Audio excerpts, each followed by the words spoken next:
Welcome back to a Sportsbet Betting Insight. Today it's deep dive time. We saw round one of the three-day NFL draft last night. And let's start with this ESPN stats and info quote. This marks the first time in the common draft era that an offensive lineman was not selected within the first 15 picks. Drew Martin, good move or bad move? No offensive lineman in the first 15 picks. Bad move. Definitely, Teddy. I think it all starts there in the trenches, defensive linemen and the people that try to block them in the offensive linemen. It's all about protecting your quarterback. In my opinion, that's a bad move. Of course, when you look at them, everyone says last year, oh, look, you can win fine, no problem. A rookie running back, a rookie quarterback. No, Dallas had the best offensive line in the NFL because they spent the last 4 years drafting offensive line. Surprised to see no offensive lineman go in the top 15. How about this? And this is a great little graphic right here. 7 different schools. That would be Alabama, Clemson, LSU, Michigan, Ohio State, Stanford, and Wisconsin.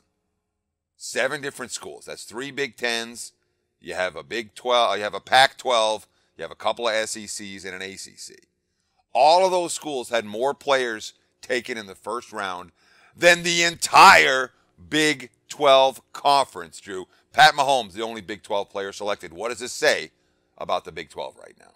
I think it actually goes back to the first point we just made about the NFL draft. And the style of play that the Big 12 has gone to is wide open, really quick drops, quick reads, and it just doesn't translate a lot to the trenches. So those highly coveted defensive ends, defensive tackles, and usually on the offensive side, in the offensive line, them as well. And besides Mahomes, who plays obviously quarterback, which is the most coveted position, the Big 12 just didn't have those type of players this year, Teddy.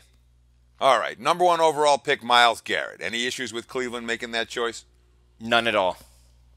I'm with you. You have an impact defensive player, consensus number 1. There was some talk they were going to go for the QB. They didn't, and no argument there. The first Aggie ever to be drafted number 1 overall. All right, then it came to number 2, and this is where it started to get crazy. The Bears, they signed Mark Sanchez. Then they gave Mike Glennon $18 million in guaranteed money. And then, a month and a half later, they used 3 picks to move up 1 slot to take Mitch Trubisky. Baffling, in my mind. More bad than good for Chicago. What do you think? Well, the whole logistics behind it and the money movement, it's just crazy. You look at this from a financial standpoint and it's awful. But as far as Mitch Trubisky, I know people are jumping on him for not having, the experience at the Division I level. And I'm not in that camp, Teddy. I feel if somebody can wait their turn, learn the offense, and then perform well in the limited time that they're leading their squad, I don't see any reason they can't do that same step in the NFL. So Mitch Trubisky himself, I'm a fan of and think he can succeed. But as far as the logistics behind the finances, obviously you wonder what the hell's going on.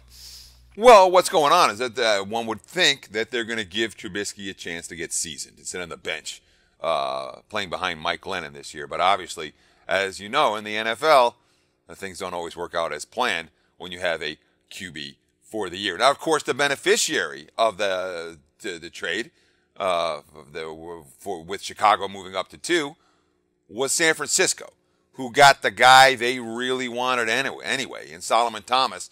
The 3rd straight year they've drafted defensive line first. Yeah, and you can't fault them for that. I mean, going after the premium positions, the ones where it matters, and in handicapping as well. Defensive line versus the opponent's offensive line. Can they get pressure on the quarterback? And they're proving that they're going for that angle there, Teddy. Yeah, and look, San Fran as an organization, they're as bad as any in the NFL. So when they do something right, we have to give them credit. Good move for the 49ers. They got something for basically nothing. Now, of course, as has been the case all week, I mean, honestly, this has not been a good week for the Sportsbet Play of the Day, and our Play of the Days got screwed. All right, we had 2 of them in the NFL draft. We had running backs over 2.5. So we had the first 2 going in the top 8. Easy money. Who's taking out Dalvin Cook? It didn't look like anybody did. And we wait. and we wait, and nobody takes Dalvin Cook. And running backs goes under 2.5 first round. Really frustrating there. I couldn't imagine. Especially a guy like Dalvin Cook, you see McCaffrey go, in the top 10. I'm thinking Dalvin Cook's coming right behind him. 8. We got the first 2 in the top 8, and then we're sitting there twiddling your thumbs, waiting for that third running back. You think Cook? Is Cook going to be the first guy picked tomorrow? He'll definitely be top 5. I would think he'd be first. Yes, I think that he's dropped further than he should have. I thought that he would have went ahead of McCaffrey, actually. Exactly, that type of talent. And, of course, the play of the day from Wednesday showed the quarterbacks over 3.5. We got Mahomes at 10. We got Watson at 12. We got teams trading up for Trubisky. Felt pretty good right about then when Watson goes 12. And then, again, twiddle your thumbs. Nothing. The rest of the first round, no one traded up at the end to snag their QB. Over 3.5 QBs. That was a loser in the first round. Yeah, all I can say to that is sorry, Teddy. And whoever else was on that play, that's a tough one, man. All right. So, Drew, let me ask you, because I'll tell you what, I am not a believer that these first-round picks or drafts overall dramatically change a team. They don't. And what we've seen in years past, we've had relatively mature NFL season win total markets at this stage of the campaign. The markets don't move following the draft. They really don't. So the impact of the pundits, a little bit iffy. But best pick, who had the best pick in the draft, in your mind? The steal of the draft.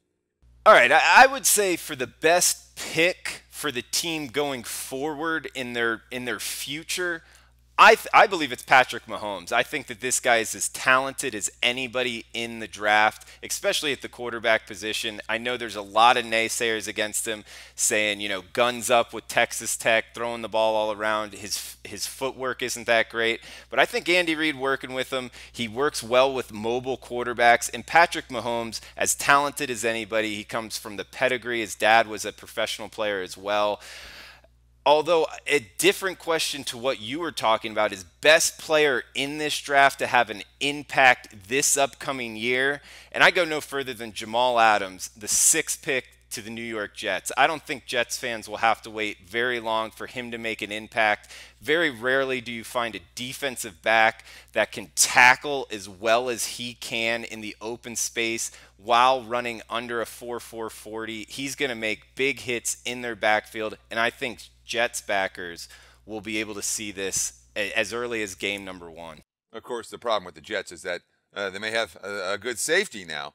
A lot of holes on that roster. As for Patrick Mahomes, I appreciate your confidence level.